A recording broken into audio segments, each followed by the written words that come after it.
When faced with the question from German parliament on March 13th, Chancellor Olaf Scholz once again said no to the provision and delivery of the Taurus long-range missiles to Ukraine. Prudence is not weakness, he said. Und Besonnenheit ist nicht etwas, was man als Schwäche qualifizieren kann, wie einige das tun, sondern Besonnenheit ist das, worauf die Bürgerinnen und Bürger in diesem Land einen Anspruch haben.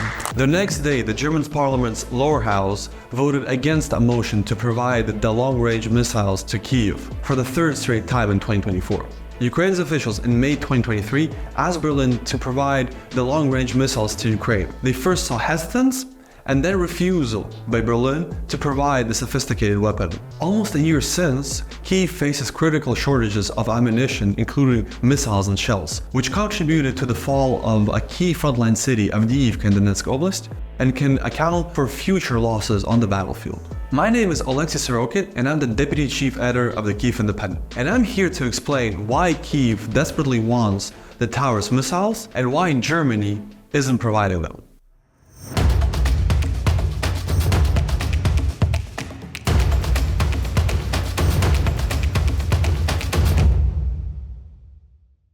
The Taurus is a joint German and Swedish cruise missile that can travel up to 500 kilometers, outmatching any missile that Kyiv has. The British provided Storm Shadow and the French provided Scalp missiles that Kyiv has in its arsenal can travel only about 250 kilometers. The US provided Taurus missiles can travel only about 160 kilometers in the variation that was provided to Ukraine. With this advantage, when Ukraine has Taurus missiles, it can potentially fire deeper into the occupied territories.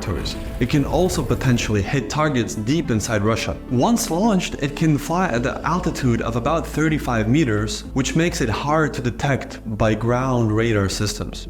The Taurus missile was designed to hit buried and protected targets, meaning that it can hit command posts and bridges. Among those bridges, the Crimean one is a primary target for Ukraine, which is currently used to ship weapons from mainland Russia to occupied Crimea and the southern front. The 19-kilometer bridge was already successfully targeted by Ukraine, including by domestically made sea drones Sea Baby.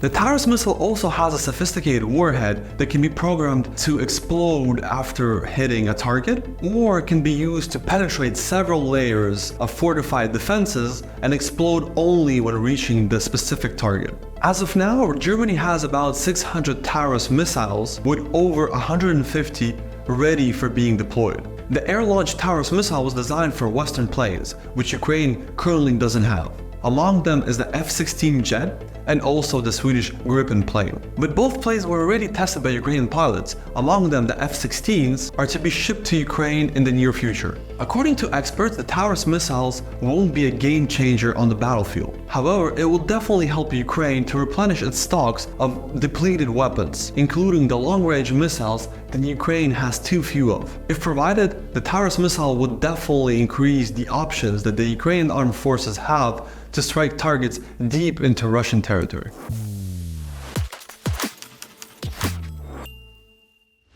Before Russia's full-scale invasion, Germany constantly denied Ukraine's request to provide ammunition and weapons to Ukraine.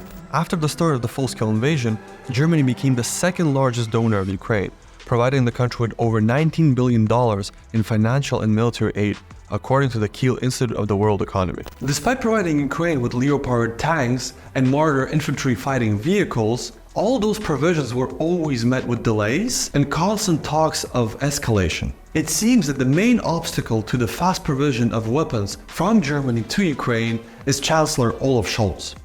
In a recent interview, Scholz defended his claim that the missiles will be provided to Ukraine, saying that in case of misuse, the missile can target Moscow. A recent report by Der Spiegel alleged that Scholz even looked into modifying the missiles for them to not be allowed to reach deep into Russian territory. Kyiv promised Western capitals to not use the weapons they provide to strike Russia, concentrating in the attacks in Russian-occupied areas of Ukraine. The German government fears that the use of German-provided weapons against Russia can spark a direct confrontation between Germany and Russia, and can also deepen the hostilities between the two countries. The strikes against Russia, using German weapons, is a nightmare scenario for Scholz.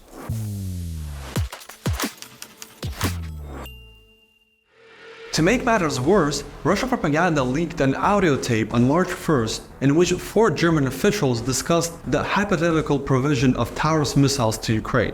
In the audio recordings, the officials were talking what can the missile be used at after training Ukrainian pilots. According to them, the primary target would be the Crimean Bridge. According to the German defense minister Boris Pistorius, the leaked tapes were part of a hybrid disinformation attack coming from Russia. Among the reasons given by Chancellor Scholz to not provide Taurus missiles to Ukraine is the fact that, according to the Chancellor, German troops would need to be present in Ukraine to oversee the launching of those missiles. However, the tapes prove that if trained, Ukrainian pilots would be capable of launching the sophisticated German weapons without the oversight of German soldiers. Similarly to what Spanish and South Korean soldiers do after being provided with the sophisticated weapon prior to the full-scale invasion. According to experts, the only reason why Ukraine still doesn't have Taurus missiles is because there is no political will in Berlin. To receive more videos like this, subscribe to our YouTube channel. And to support our work, click on the link below and become a member of the Kyiv Independent.